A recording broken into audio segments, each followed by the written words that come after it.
"Mother dear," said a little mouse one day, "I think the people in our house must be very kind.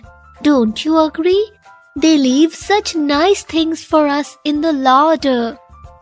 There was a twinkle in the mother's eye as she replied, "Well, my child, no doubt they are very well in their way, but I don't think they are quite as fond of us as you seem to think. Now remember, Grey Whiskers, I have absolutely forbidden you to put your nose above the ground unless I am with you. For, kind as the people are, I shouldn't be at all surprised if they tried to catch you." Grey Whiskers twitched his tail with scorn. He was quite sure he knew how to take care of himself, and he did not mean to trot meekly after his mother's tail all his life. So, as soon as she had curled herself up for an afternoon nap, he stole away and scampered across the pantry shelves. Here was something particularly good today. A large iced cake stood far back upon the shelf, and Grey Whiskers licked his lips as he sniffled it.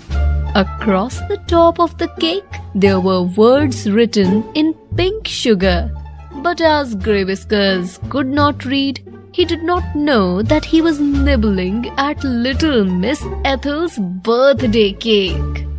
But he did feel a little guilty when he heard his mother calling.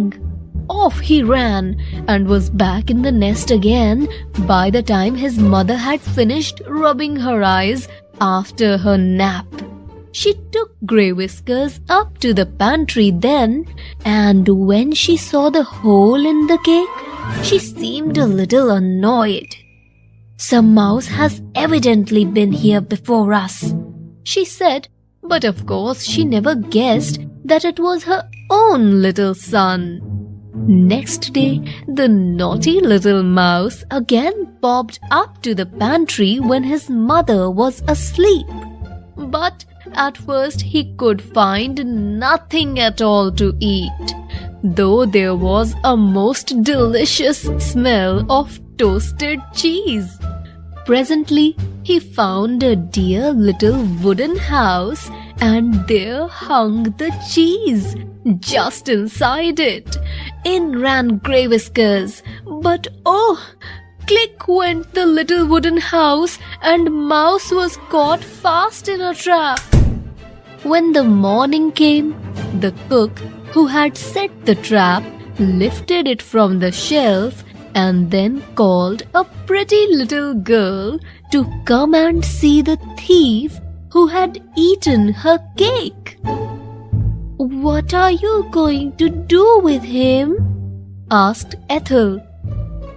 "Why, drown him, my dear, to be sure." The tears came into the little girl's pretty blue eyes. "You did not know it was stealing, did you, Mousie dear?" she said. "No," squeaked Grey Whiskers sadly. "Indeed I didn't." Cook's back was turned for a moment, and in that moment, tender-hearted little Ethel lifted the lid of the trap, and out popped the Grey Whiskers. Oh, how quickly he ran home to his mother, and how she comforted and petted him until he began to forget his fright. And then she made him promise never to disobey her again. And you may be sure he never did.